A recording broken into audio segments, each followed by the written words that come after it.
If you're thinking about selling your home, there are a few things that sellers need to know before they list. Today, I'm sharing 10 things every seller needs to know to prevent leaving money on the table. Welcome back to my channel. I am Brandi Brooks, your trusted realtor. I serve the greater Memphis, Tennessee area along with North Mississippi. Now let's jump into it. Okay, number one, pricing is a strategy, not a guess. That one is major. I would argue that that's one of the most important, probably the most important item on my list today, which is why I made it number one. But overpricing a home does not leave room to negotiate. It also should not be used as a tool to test the market. Overpricing a home causes your home to sit on the market longer than it should, which then it starts to look like a stigmatized property to buyers. Also, it leads to price reductions and it leaves you with less leverage whenever we're going back to negotiate with the buyer. Buyers tend to start asking, or they tend to wonder what's wrong with the property, because they don't know. They want to know what's wrong with the property. They're hesitant to make an offer. They're not motivated to offer a full price offer on your home, which again, it all affects your bottom line. I always say you can never outmarket an overpriced listing. That's something to keep in mind. Number two, the first 7 to 10 days on market are the most important days that your home is listed. It's a time where your home, it's going to receive the most eyes on your home, right? Because buyers are going to look at it like, oh my gosh, look at this fresh listing that just hit the market. So while you have the most marketing exposure ever, you want to make sure that the home is primed, prepped, and ready to go. You want to make sure that it's available and also that it's priced right. Okay. Strategy is key here. Let's go on down to number three. Condition impacts your net, not just your sale. That's right, guys. Prepping your home for the market is super important. I would argue that it's the second most important thing to do when listing a home, which would come after pricing it right. Small improvements such as painting your home. What else can we say here? Switching out the light fixtures to make them more modern. Also, landscaping. Landscaping is super important because it is what's going, aside from the photos online, it's going to attract people into your home. Curb appeal matters. People care about what their home looks like on the outside. Okay. Skipping over prep, it can result in your home sitting on the market longer. Again, it's going to affect your bottom line. If you are choosing not to do as much prep work in the beginning, then it's a good idea to make sure that the home is priced appropriately. Okay. Number four, photos and videos sell listings.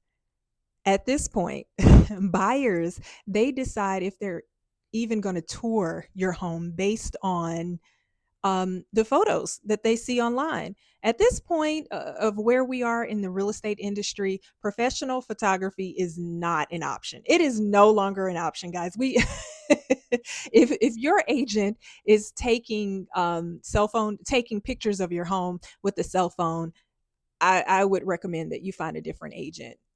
Professional photography is super important here. Okay, number five, online value does not equal market value. This is going to hurt. This is going to hurt just a little bit. So let's talk about AVMs. So AVMs stand for automated valuation models. These are the estimates that you see on some of the larger home buying websites such as Zillow, Redfin, homes.com, realtor.com, some of those sites. And I know that there are a lot of buyers and a lot of sellers who really lean heavily on these estimates. Now, What people don't realize is that these estimates do not consider like the condition of homes. It don't consider like the age, the layout, upgrades, buyer demand. It is also not good at all for unique properties like older antique homes and so forth. No, it's not good for that. Now, while AVM models can be used as a guide, a real estate professional should be your first stop when you're needing help in deciding how much you should list your home for. Okay. A real estate professional should be able to provide you with a CMA. Not only do we consider homes and like what homes have sold for in the past, but we also consider current buyer demand. We consider the competition on the market currently, the things that are under contract currently, and also what type of market are we in? Are we in a seller's market or are we in a buyer's market? It all matters. Okay. Number 6. This one, I get a lot of pushback on this. Showings are inconvenient, but they are so very necessary. I know that living in your home while it's on the market can truly be, it can be disruptive. You have to make sure that the home is always in model condition so that whenever you get a showing request, you can quickly leave the home so that the buyers can come in. Making sure that your home is available for showings is so important. If a buyer feels that they have to jump through hoops in order to see your home, or if the home just isn't available, I can assure you that they move on because that buyer is motivated. They are ready. They're excited about, trying to find their home. A lot of the times they don't circle back if a home is not available. So that's something to really, really keep in mind. Okay, number 7, marketing goes beyond the MLS. I'm sure you guys already knew that, but I wanted to include this point because I felt that it's important.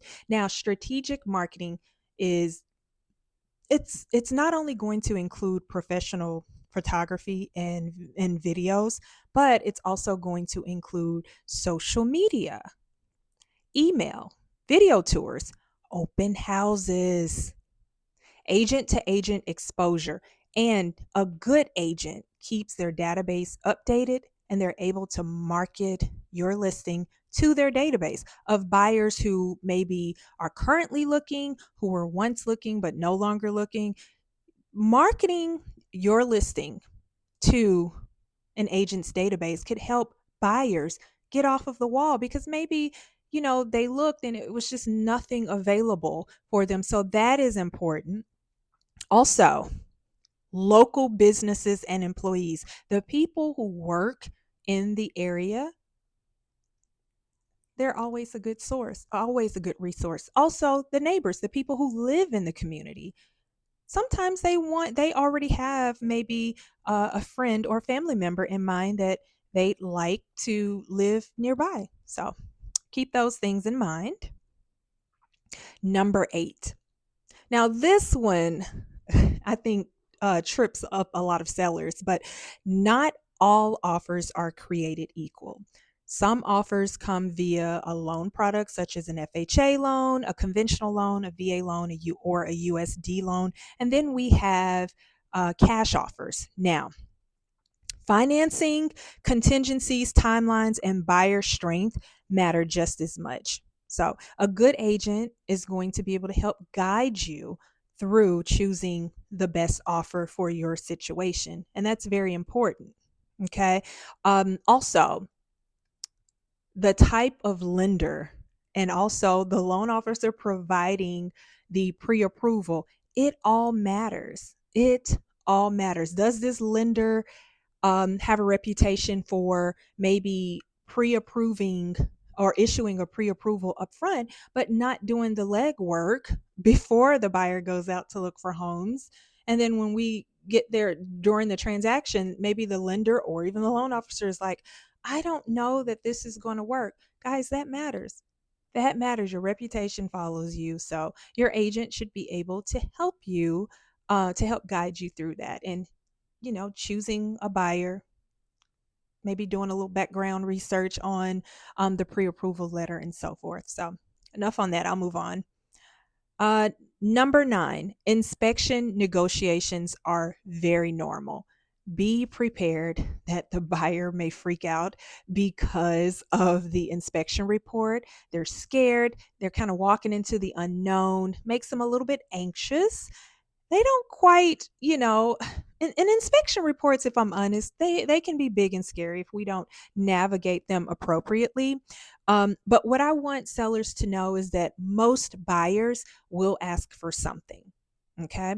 And from this point, or from that point, I should say, it's up to you to decide what you're willing to repair or either provide a concession for, or what is a deal breaker. Again, your agent can help you navigate through that. We have access to information that is not known to the public. For example, buyer concessions. We can see how much concessions that maybe a buyer or a seller provided on a previous sale in that's within the area. So I think that that is super important. Also, I'm glad I noted this, but also, will there be any lender required repairs that are flagged by an appraiser? Now that's super important because those repairs are non-negotiable. It's either, the seller must get those items repaired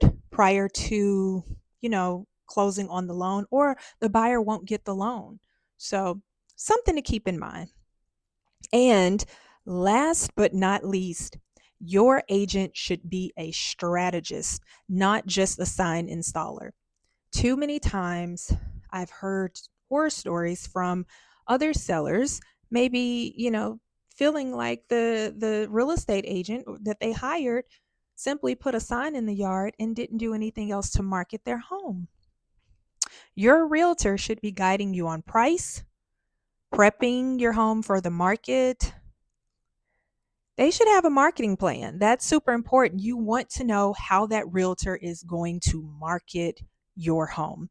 Also, you want someone who is a strong negotiator, who's working on your behalf.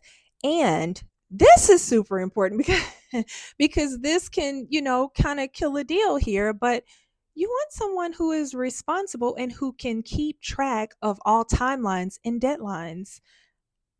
Not just, again, not just list the home and wait. Timelines and deadlines are super important. We all have to keep up with them, for what we've negotiated in the contract, because we want to close on time, right? When we close on time, that helps you as the seller, not have to pay out any additional money because the home is continuing to sit on the market. So, I hope this helped. I hope you learned something. And if you did, do me a favor, go ahead and like this video, subscribe to my YouTube channel, and click the notification bell so that you will be the first to know when I upload a new video. Bye.